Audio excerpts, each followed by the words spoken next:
Day. My name is Ryan. I'm the president of Pinpoint Guam, and this is Datapoints. We have some exciting new changes to the team that I want to announce, and just a little pivot in vision and execution that I think everyone's going to be excited about. Also, on top of that, just fresh off the economic forum hosted by the chamber, which was really interesting. Several business leaders spoke and gave a lot of great information, and also informed us about the policy because many of them are also board members on GVB. And really, that's top of mind for everybody in terms of the economy because the third leg is missing. It's been missing since COVID hit. And all the information is telling us that it's not coming back. And there's a lot of scrutiny coming on the plan. There's lots of calls for things to change. With that, I wonder if the calls are right. I wonder if the information that's being looked at is correct. So we're going to have that conversation in this episode with the our director of decision science. We just landed a great asset to the team. His name is Keith Cruz. Keith comes to us from Hitotsubashi University. He'll get his credentials right later, where he got his MBA in international business strategy. And before that, he worked with Juul Labs, where he helped them scale to 12 billion. He ran their analytics department. And now he's coming to us to help derive signal from all the noise that's out there and hopefully inform us on where the market is, where the market's going, where it's been, and where we want to be moving forward. Tune in to us and see us wherever we are. We're on Spotify, YouTube, Apple Podcasts, and of course, Instagram and Facebook. This year is going to be an exciting year for us. We look forward to you joining. Thank you. Day and welcome to Datapoints. My name is Ryan. I'm the president of Pinpoint Guam, and this is Keith Cruz, our director of decision science, newly hired. Welcome, Keith. Thanks, Ryan. Yeah, it's great to be here. Keith and I have just come back from the Chamber's Economic Forum, where a lot of interesting information and points of view were presented. What's interesting to me is how many are just touting, forge ahead, everything's going to be better. We can just continue with the plan that's in place. And that really frustrated me because I don't know that those opinions are as informed as they should be. And I say that cautiously because everyone presenting there has significant business interests locally. But at the same time, they have limited data at their disposal from which to make these assertions. And that's what really scared me about the whole thing. It's and I say scared, but concern, right? And concern is like, how are we feeling our way through this thing? What information are we using to find our way? And who is looking at that information and decisioning? And how is that affecting us? And also, when we look at that information and this decision, do we have the systems in place to even support the structures of those decisions?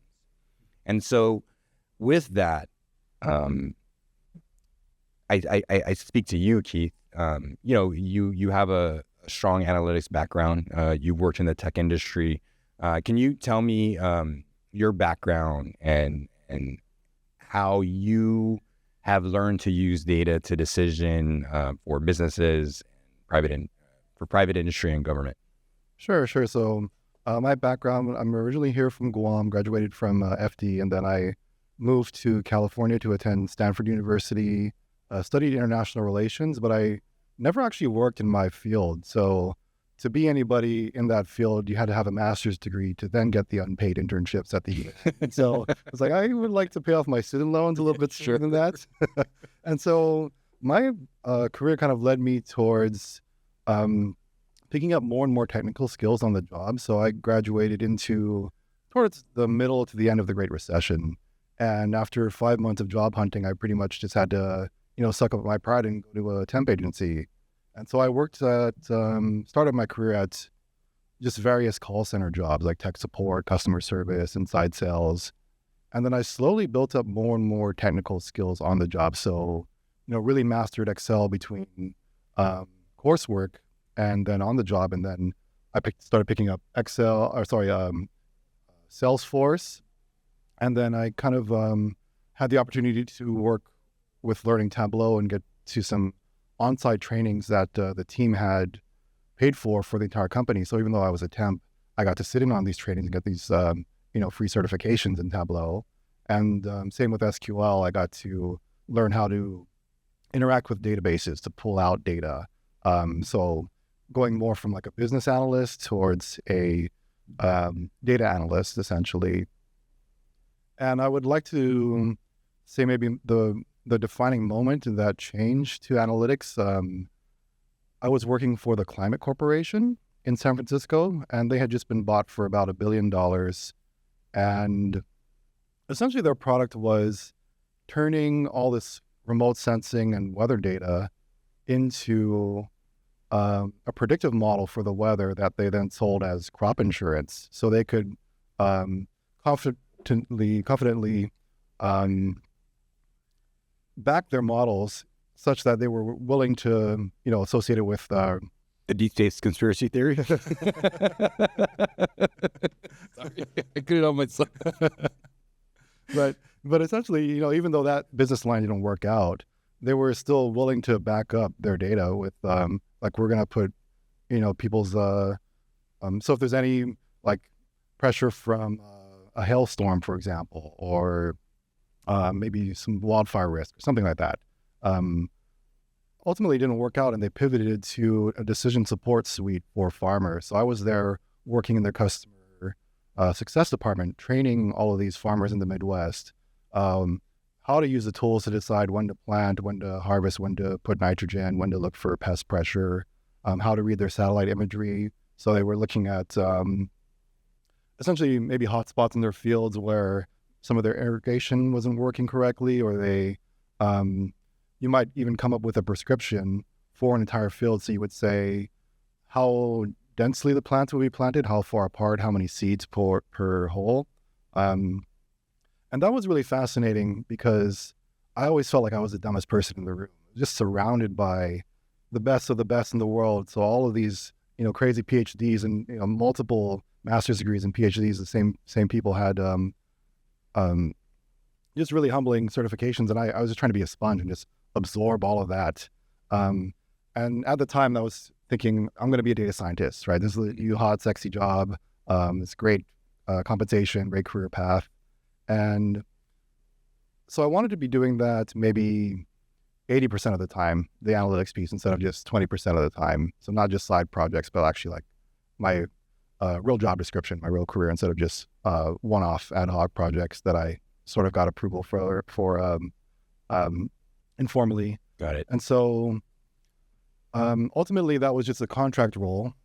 So I ended up quitting out of, I was saving the company maybe $500,000 because I built out a tool in-house instead of them having to outsource to this really expensive enterprise tool.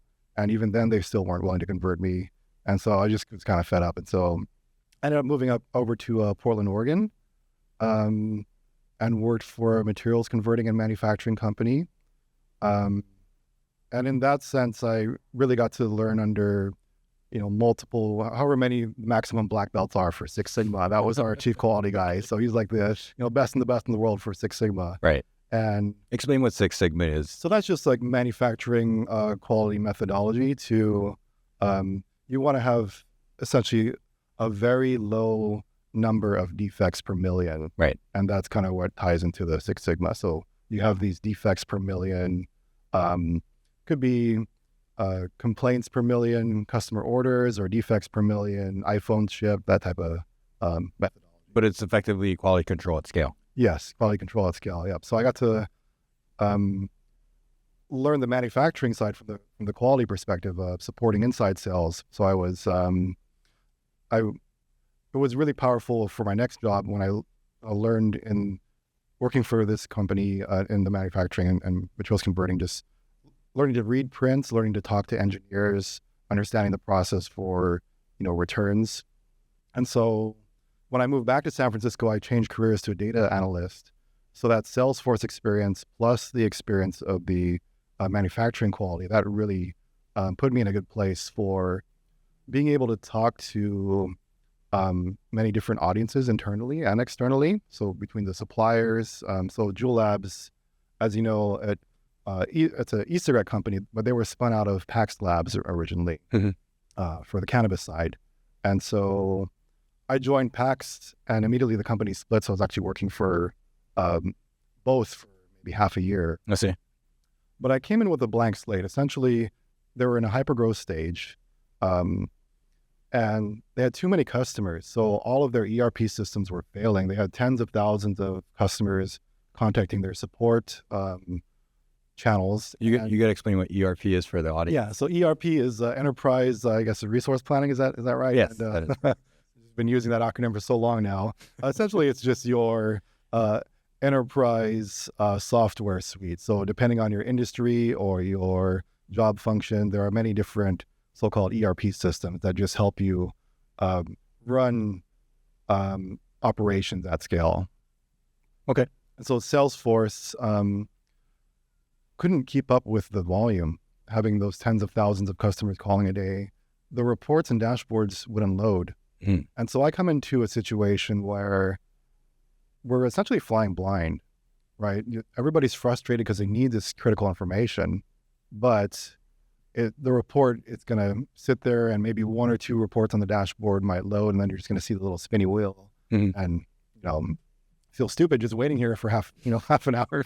And then even worse, DC load letter. Yeah, DC load letter. Plus, even worse, some of them wouldn't load, right, and the whole thing would crash. So then you'd have to try again. So I come in here as to Juul as the fixer, essentially.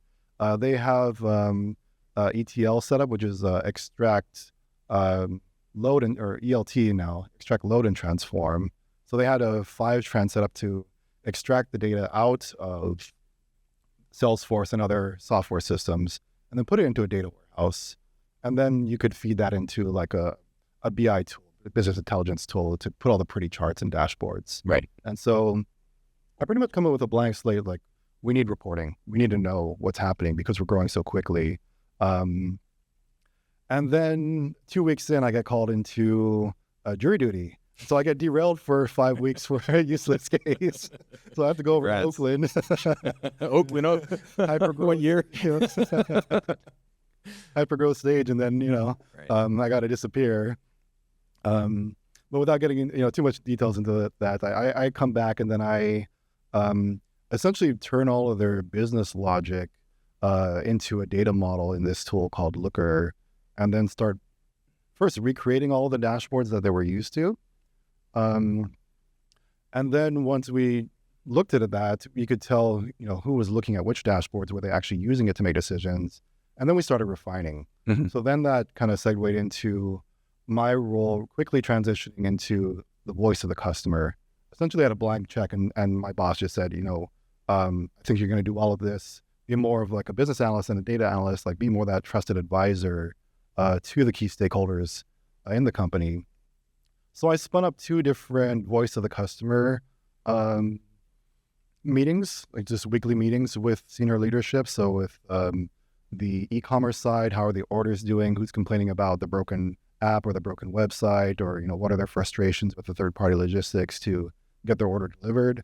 And this is aggregated information that you're pulling from the ERP. Yes. Yeah. So once I had that, all of those dashboards and reports built out in Looker, then I could start doing the exploratory analysis. Kind of the way I like to explain it is like, I have the flashlight and I'm looking around to see, what's really happening, because maybe we have all these business processes and standard operating procedures, and we think we know what's happening, and we've maybe built out these processes where things should be happening the way that we want them to. But then the business realities is the business is changing so quickly that maybe pieces are dropping or systems are breaking down, software isn't working as intended.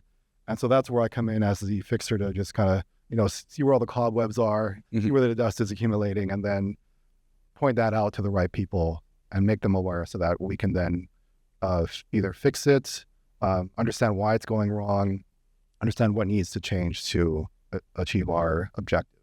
Understood. Understood. And so I also did the same voice of the customer on the manufacturing quality side as well, since Juul had the physical e-cigarettes and Pax Labs. And I think that's where I really show I really had the best, or the biggest impact, instead of just being, a code monkey in the back. just doing all the coding in a dark room in the basement and never see the light. But if I could have had my career go that way as more like a pure data scientist, is where I was thinking my career would go. But then having that experience of being able to talk to all the engineers and speak the same language as them, I think that was really powerful. So for example, in the customer service department, they had this term called RMA, so Return Material Authorization. So it's a very serious term in Six Sigma. It means something really went wrong and we can verify that you messed up pretty bad on the manufacturing side. Okay. And not just that, but now we're going to hold the supplier or the manufacturer, subcontractor responsible. So we're returning the parts to you because they're that bad, and you're going to have to pay for freight. So that's what it means from the manufacturing side. And you're going to have to fix it. And you might have to, pay for line down or all these other corrective and preventive actions. So customer service, they were using RMA to mean warranty replacement. Right? So they were really putting all the, half of the org on the defensive by even just having these internal terms that they didn't understand. I get it. And so you start, putting out these voice of the customer reports, and what happens is, of course, they're going to get defensive, right? Yes. You're telling them our manufacturing quality is verifiably wrong. Horrifically, catastrophically. Yeah. So bad that we have to return the parts and you got to pay for everything. And so I kind of had to come in as we need to just change the language internally first, fix the processes and the SOPs and all the internal trainings for the customer service agents. We're not going to use that term anymore. We're going to use warranty replacement. Just purge that entirely. And then I evolved towards more of the trusted advisor for, the VP of manufacturing and the directors of sustaining engineering and quality, failure analysis. And so you really had to build up the trust in the data because they knew that there were problems with the customer service operations having trouble scaling.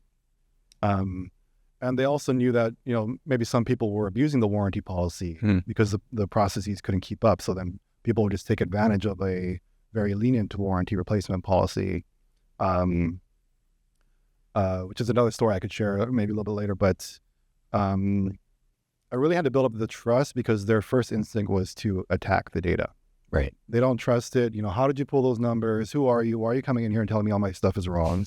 Where did you come from that you hire? And I've been here longer than you, and I'm so high in my career. So one of the best things was I had diplomatic immunity.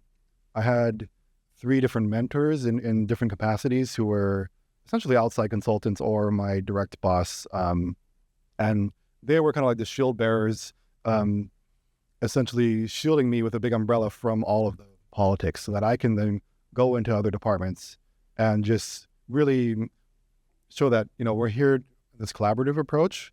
We have the same goals and we're trying to achieve the same thing, but we're not here to make you look bad, right?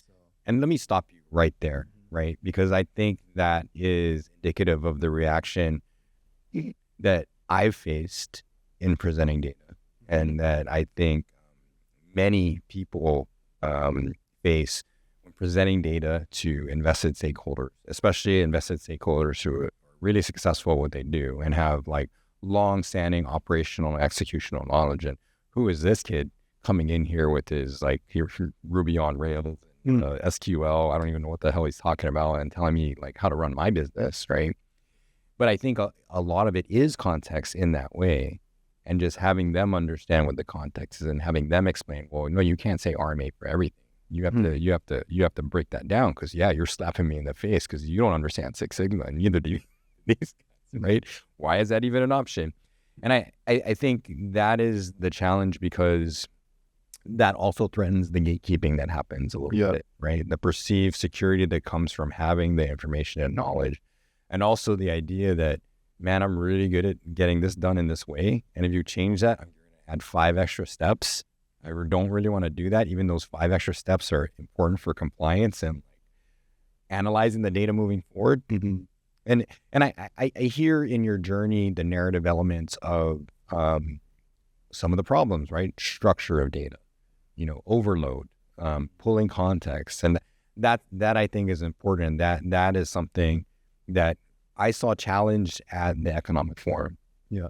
And I think you saw it too. Would you agree? Yes. Yeah. And just because it, not with the information that was presented, it's more so with the information that was not. Mm-hmm. What was missing is exactly that context, right? Where you're saying this thing, but how do we know? And what information are you deriving to say these things? One day of excellent sales, and that's the proof positive that this is a strategy that can work, and it's not the variance. We just don't have the data set to really establish that, as far as I know. And I look at some of, I hear Regine, GVB, being put on the spot, right, in terms of leadership and execution. Yet, what resources is GVB allocating towards data collection versus the marketing spend? And what standards are being exercised on the collection of that data? And are the insights that need to be being derived based on the strategy? What is the skill and assertion of that collection? And I think, I'm curious, I'm asking the question. And I think that's the context that I would need to believe that this plan is going to be effective moving forward, because, I've been on this journey, personally, this question journey for over a year now. And the next question begets the next. And what we started out is, how do we solve attainable housing, right? And what are the structural impediments? And where we keep coming down is like, it's systemic. The structures that exist are not aligned in a way that we need to move forward, right? Because the way we need to move forward is we need to be reactive to data, but there's no structure to aggregate or collect the data that is organized in such a way that can be productive. You can get it piecemeal, but we're not looking at a big picture. We're very siloed. We're still segmented. And because of that, we are feeling blind. Would you agree? Yes. Okay. That is a loaded statement. I'm sorry. And so don't hold Keith to task if he doesn't 100% agree with that point by point. I tend to do that. I apologize, right? But I guess I just wanted to point that out, right? A lot of your experience in the journey is exactly that, right? But as part of the process. And at the end of that process is the result that we all want, is a healthy economy, is a healthy business, is an actionable result, right? Is a happy customer. So sorry to interrupt you. No. So I have some examples actually where, analysis without context can lead you in the wrong direction. Mm-hmm. Even if you think you have great data, but if you don't have that business context, then you start making wrong decisions. So maybe 2 years into my journey at Juul, we're working with an outsource vendor, business process outsourcing, just essentially call centers in various locations throughout the world, Texas, Las Vegas, Philippines, etc. And was working with their workforce managers. So I was providing them with reports about the historical volumes. So they could essentially look hour by hour, day by day to make sure that they were staffed correctly to, service the phones and the live chat sessions, and then answer the emails in a timely manner to meet all of their service level agreements and key performance indicators. But essentially it's very common to look at seasonality in certain industries. So, you're going to need to staff up for the Christmas holidays, Black Friday, for example. So they kind of blindly threw that at our system and our historical volume for the last 2 years. And then they started saying, we need to really staff up in September. And I was just so confused, like, well, what are you guys talking about? Like, we have all this streamlined processes and, case deflection and chatbots and intelligent IVR, intelligent phone systems. What are you guys talking about? Well, it turns out that the last 2 Septembers, things went really, really sideways with the website. And so it broke every September. Mm-hmm. And so they were thinking, oh, look, we're going to blindly apply this model and it's going to break again this September. And so we need to really staff up. So, 2 years ago, the support website, they rolled out a new one, completely failed. And then it blew up the customer service volume. And then again, the next September, brand new e-commerce website. But instead of delaying it, they maybe didn't really push back against their stakeholders, and they just went through with the launch. Got it. And it didn't work again. And so, that's a great example of, you have this great data and you have all the collection, but if you're missing that context of, how to explain certain things, then you're going to make the wrong decision based on that information. Right. In that case, the wrong decision was to staff up versus fix it's like as a variance. Yeah. The customer support and website was just launched, but that wouldn't be repeatable. Mm-hmm. Yeah, I agree. It is, context is extremely important. And so disparate organizations really don't have that informational context, because a lot of times they're not looking for that context in the data, or you're not setting yourself up to be successful in collecting the data that you need for that context. Would you agree? Yes, definitely. And I think part of that is, so I've worked with many different stakeholders across, different silos, trying to break down silos, and kind of mentioned it in the past or earlier, but you, in some aspect, kind of become like the organizational therapist, where you're coming in and saying, who hurt you and what right and wrong, and let me put that Band-Aid on and then blow on that, and okay, boo-boo's all good. Keith does this in person for you, by the way. But you really have to understand, why are they so against this? And then at some point, sometimes it just helps to have these offline face-to-face conversations. Mm-hmm. That's where I've really made these breakthroughs with, maybe people that are, the country manager for Israel, or the head of some other department in Minnesota, and just, they are really against sharing their data. And what happened was that somebody burned them in the past. Right. Like they shared, and then someone took that data out of context, or put them on the defensive, or they were hungry for a project, so then they put it up in front of leadership. And that's exactly it, right? And I agree with that. It's politicized, it's, and you're put on the spot, and then you're held accountable for, just something that you didn't even do or responsible for. Oh, that's horrible, Keith. But it's nice to know that experiences align across the board. It's not unique, right? Because I think what happens, and I hate this, it's identified as a Guam problem, right? I hate that. This is Guam, right? This is Guam. I hate that. I really do. Because we shouldn't hold that as a reason to accept less than we should be. And we should hold the standard, but it's hard to hold people accountable to a standard if you don't have the data to back up if the standard's being met, achieved, or at least approached. So once we get past the defensiveness and blow on the boo-boo and all that fun stuff, right? Then where the benefit is really relies in the analytic case is operationally. And operational efficiency that you realize, especially in your experience with the ERP and RMA standards, or Sigma 6 standards, right? Can you speak to that? What the downstream benefit of getting through all these processes are, and how it helps scale businesses? Yeah. So I think if I could offer any advice to Guam businesses and leadership, there's a kind of a newer role.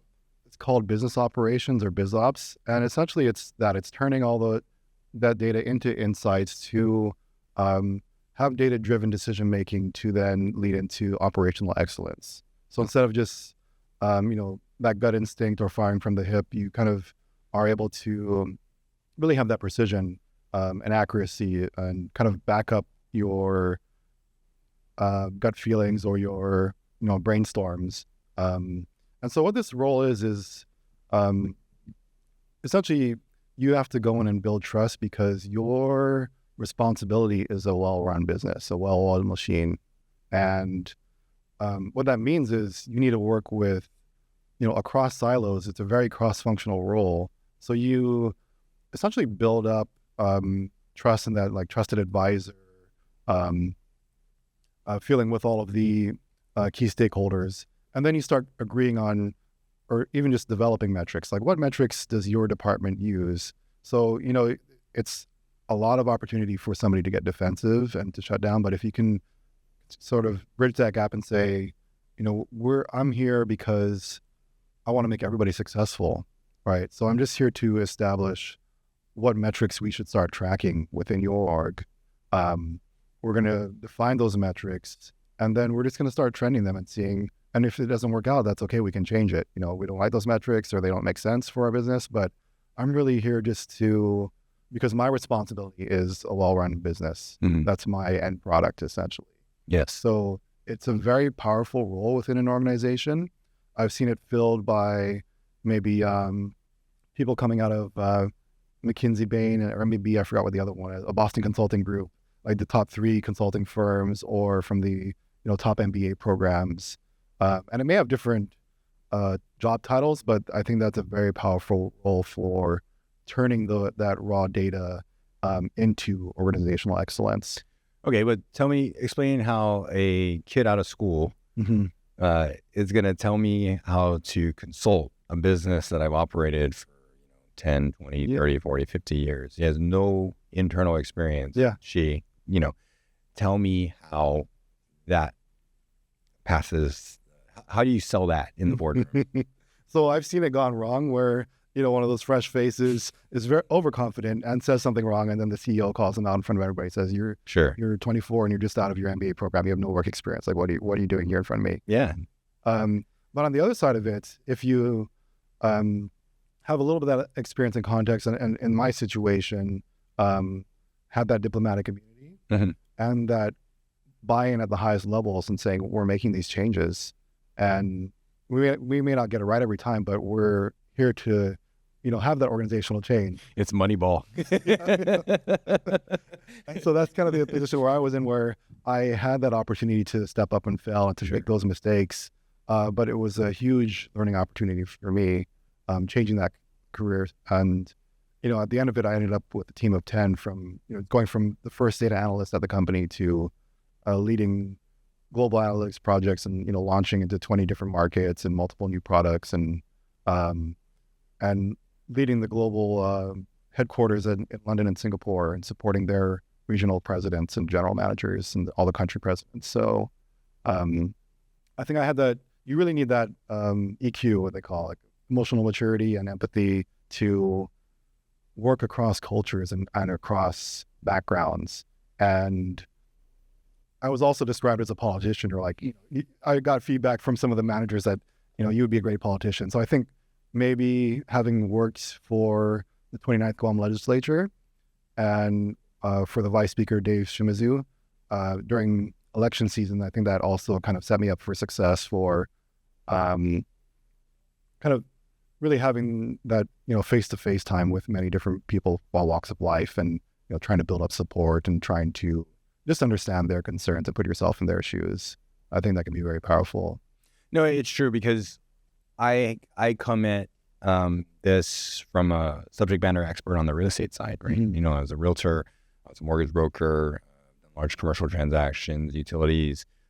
I would say structurally, I can assemble anything in the real estate transaction, put it together, and with credibility say this is going to work. And if I don't know, I can reasonably get to the source and find out.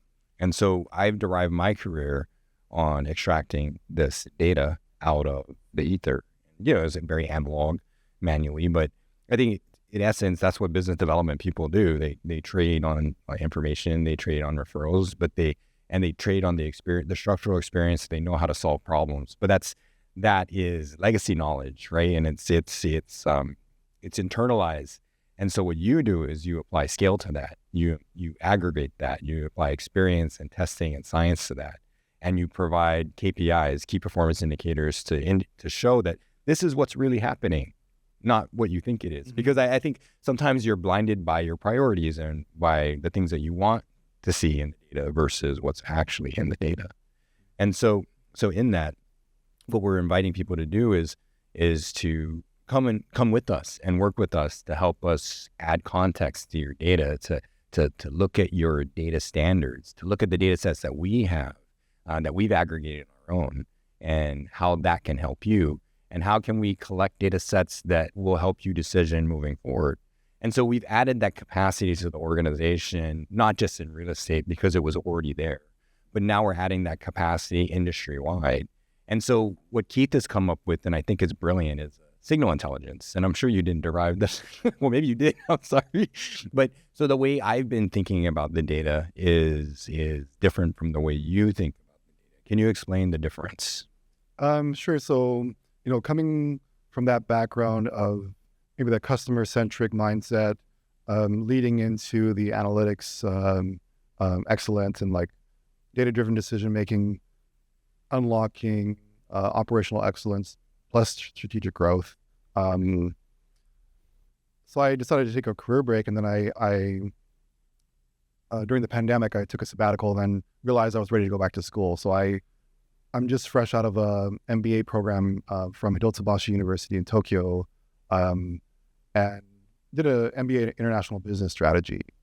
So where I'm trying to take my career essentially is kind of that intersection between data analytics, data engineering, which I have experience with, and then the business strategy piece. So how do you turn data essentially into a product that can help unlock value for our end users? And then with decision science, kind of taking inspiration from the chief decision scientist or former chief decision scientist at Google, where you also add in a bit of psychology as well. And so I've just studied, tools like decision trees ever since I was in undergrad in international relations. But essentially, it's that crossroads of the way you can also describe it is like a data scientist is a subset of a decision scientist, or a decision scientist is a superset of a data scientist. Okay. All right. So there's a data scientist may just only have a few tools in their toolbox, and they may have a very myopic, very small scope. They're looking to improve a particular product, like Code monkeys. Exactly. Yeah, code monkey in the back, and then everything they do is in a vacuum, but there's no so what. Mm-hmm. What do we do with this data? And so that's where the chief quality officer at Juul actually really tried to push me. And we're having all these compliance geared meetings just for the FDA to say we had the meetings on paper, but we're doing all this analysis and we're not doing anything with the information. So she really tried to push the entire team and me to say, what is the prescription? What do we do now with this information? And so where I'm trying to take the platform, we, all the sweat equity and all the work that you've put in over the past few years, you have this huge data lake and data moat essentially. And there's a lot of untapped insights in there that we can surface to people at the right time to make decisions and make it easier for them. So instead of them having to look through a search portal to find maybe what information they need, maybe they don't even know the right questions to ask for their business, or they don't think about it in that sort of holistic approach to just say, what questions should we be asking? Rather just go, we need to make the sales without trying to take a step back to think about the sales process. Sure. And so I want to stop there too and stress that the data that we collect is publicly available data. And other than that, it's decentralized and de-identified to the point where we're not dealing with specific identities, we're dealing with trends. And so that, and also there are instances where organizations like banks, right, they may have information that they want siloed. Well, there's capacity where they can silo their information and give us the decentralized or de-identified anonymized data or pull our data and cross-tabulate, in their system in a silo, so only they can see the derived results with their information interlaced. Is that correct? Yep. And so because that is important, right? These insights are important, but also your internal information is your lifeblood, and that's your secret sauce. So you really want to keep that. Mm-hmm. So with the signals intelligence piece, what I'm hoping to accomplish with this is really just surfacing the right information to the right people at the right time so that they can make timely decisions. So we have that de-aggregated information. Maybe you could see certain trends that are emerging within certain neighborhoods in Guam. Maybe you're seeing an uptick in mortgage activity. Maybe you're seeing credit default. Default, yeah, exactly. Abstracts of judgment, those kinds of fun things. Decrease in activity in certain villages as well. Mm-hmm. And so if you get that information, in front of the right people at the right time, then and before anybody else, too, then those key players can make those key decisions. And so the way I'm approaching it is putting myself into their brain and trying to understand what information do they need to make the best decisions? What information are they using now? What information should they be using? And then how does that inform their decision making? What sort of cognitive biases do they have, or aversions to changing their ways, thinking about this new approach, because we've always done it this way, and really, it worked for them in the past, but maybe just because it worked in the past doesn't mean it's going to work now.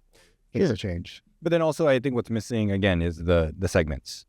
It's really cast your net, whatever comes in, then I'll sort through it, right? But then the cost of sorting through it is significant, right? Parsing the leads, especially structurally, you have to have a place to deposit all this stuff and then pick it all apart.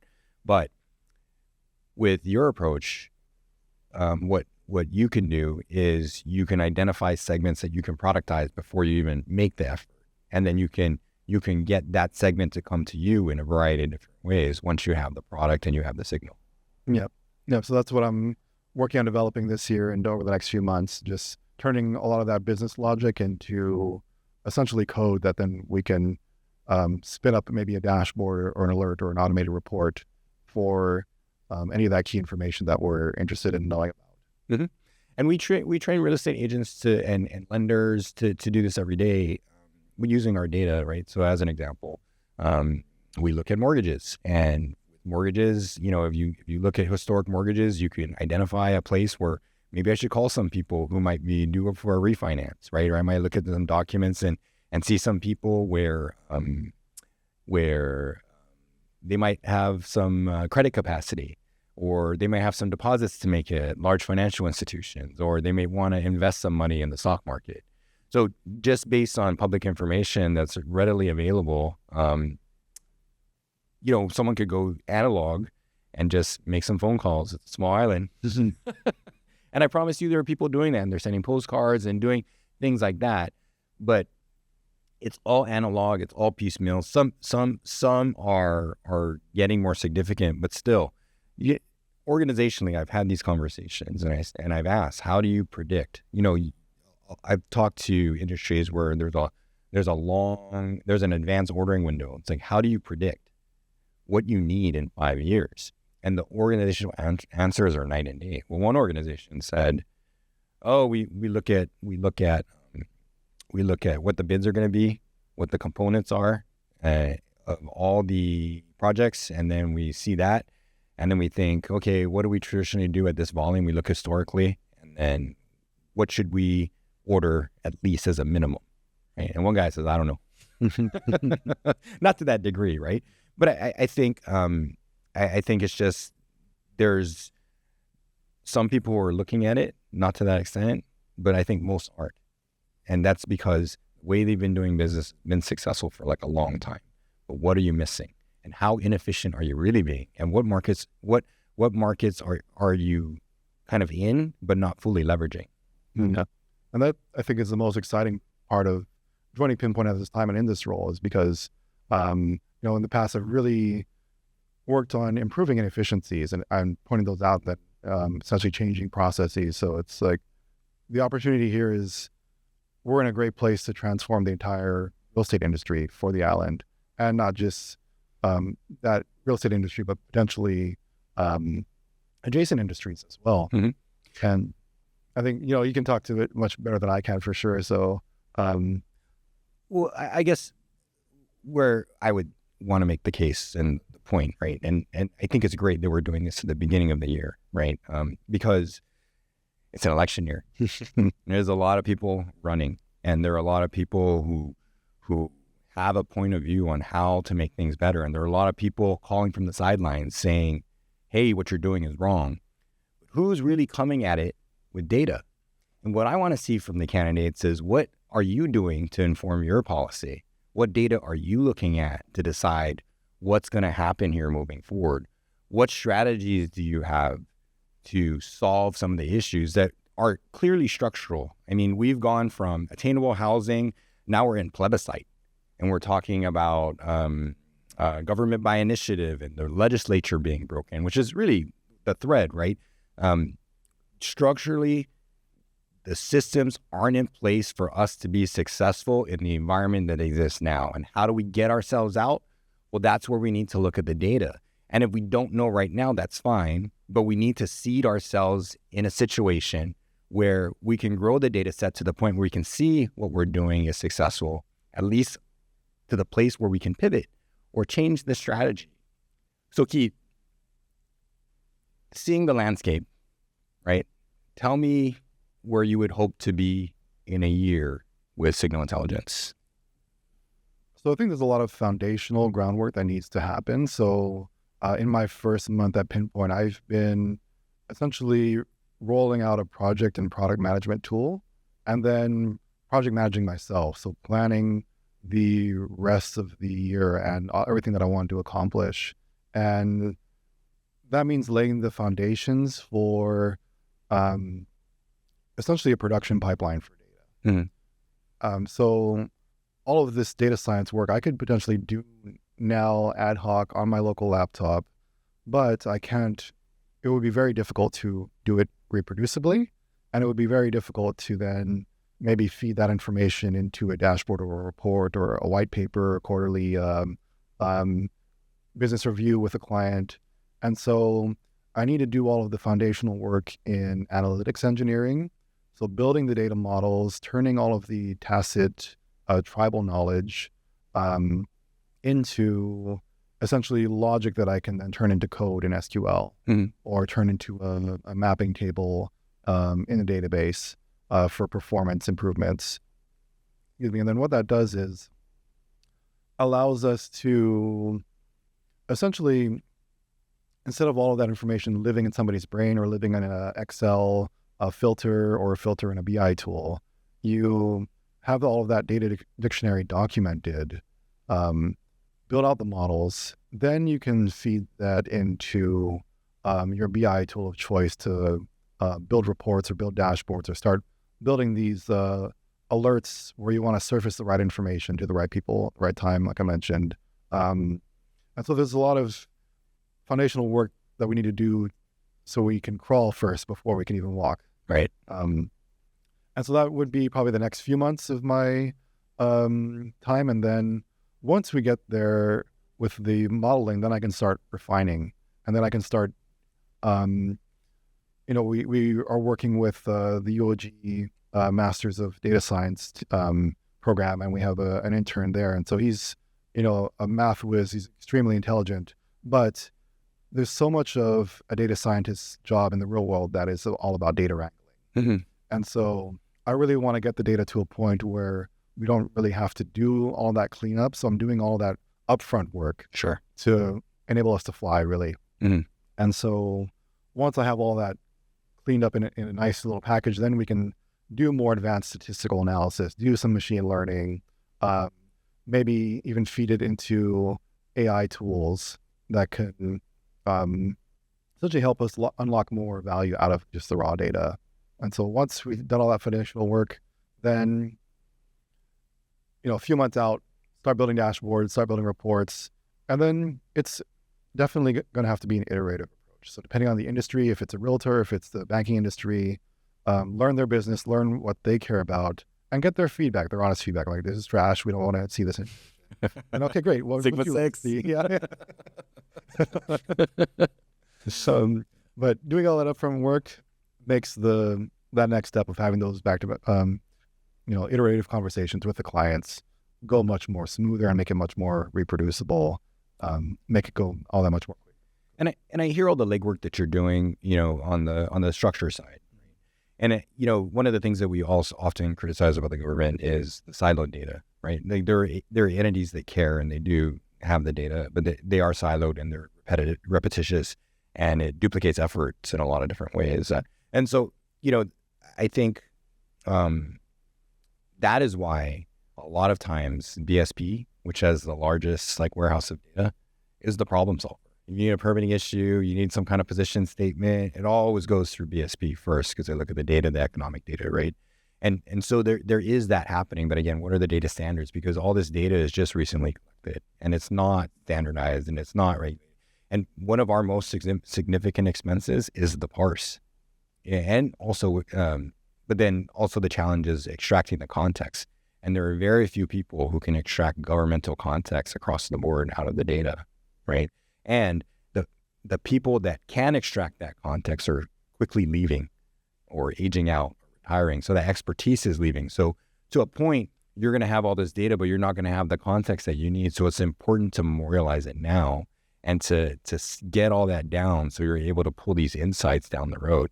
Because one thing that you're not seeing exactly is the context. You get RMA 6 different times on a governmental process versus the clerk saying it was a software launch that went bad, or the product vendor never was paid, so we shut it down for 9 months and we had this service, so that context is important, is missing, and the government needs to pay attention to that moving forward. And so again, on the candidate side, that's the kind of thing that I want to see in your position statement, because that's going to give me confidence that you understand that's going to give me confidence that you're going to be able to create an environment in which we can accurately, intelligently make decisions across the board. Mm-hmm. And I think that also brings to mind, knowledge management. So with my MBA program, they pretty much invented the entire field of knowledge management. And, context essentially is getting that tribal tacit knowledge out of people's heads and documenting it.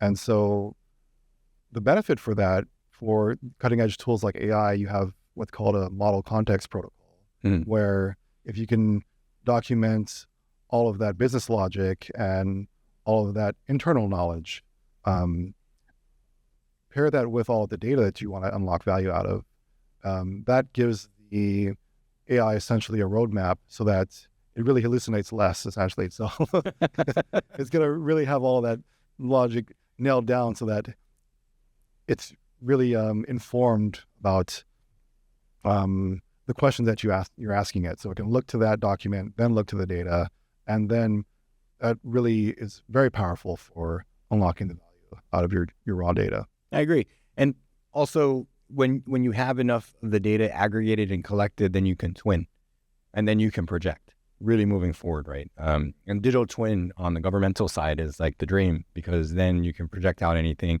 But the compute that requires is crazy. But then also, you really need a lot of metadata, and you really need everything to be digital and online. And so we're in a new time, and things are changing, and they have changed. Business models that are in place now don't work. And that's because the world is a different place. And we haven't seen the pivot, but it's happening. It's slowly happening, whether we like it or not. Businesses are closing every day. Large retailers are gone, right? You go to some of the retail outlets that generally have everything and they have nothing. It's like, what am I going to find here today? I don't know. But in that, there's opportunity, right? There's opportunities for small businesses to seed, right? But where do I locate these businesses? What do I offer them? What is the problem that we need to solve? That is what we're working to answer. And that's what we can help you answer. So let us help you. Give us a call, and we'll see you in this year. Thank you for joining us in Datapoints. Welcome to the Team Keith, and we'll be seeing lots of new faces soon. So we look forward to working with you. We look forward to you joining us for more big questions and hopefully answers on Datapoints. Okay, I'm exhausted after that one because Keith is a big brain. Absolutely. He has a lot of technical knowledge. We're excited about the opportunities that present in working with him and having it work with the data.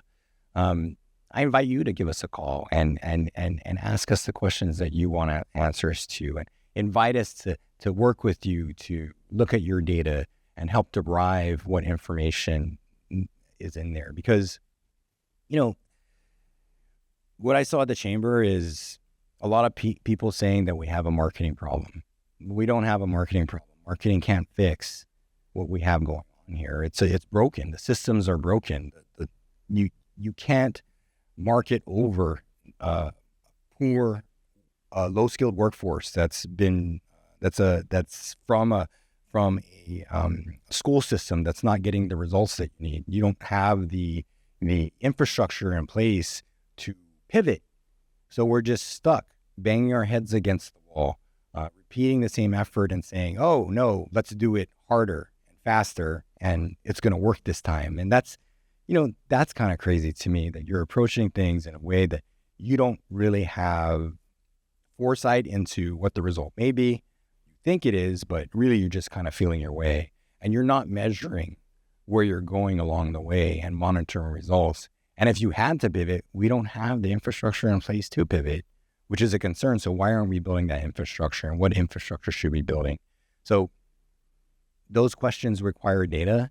And the main message to you would be, we should all care about our data. And I said this in the interview with Keith, but the people running for office should care about the data and where the data is going to come from, and how that's going to inform their decision. And I want to hear about it. And I hope to hear about it soon from all of you. And I hope to hear your questions that come from listening to all our content. Please continue to join us, continue to ask, continue to reach out, continue to follow, subscribe, share your viewpoint, and talk about what matters. Question everything, ask why, and demand answers.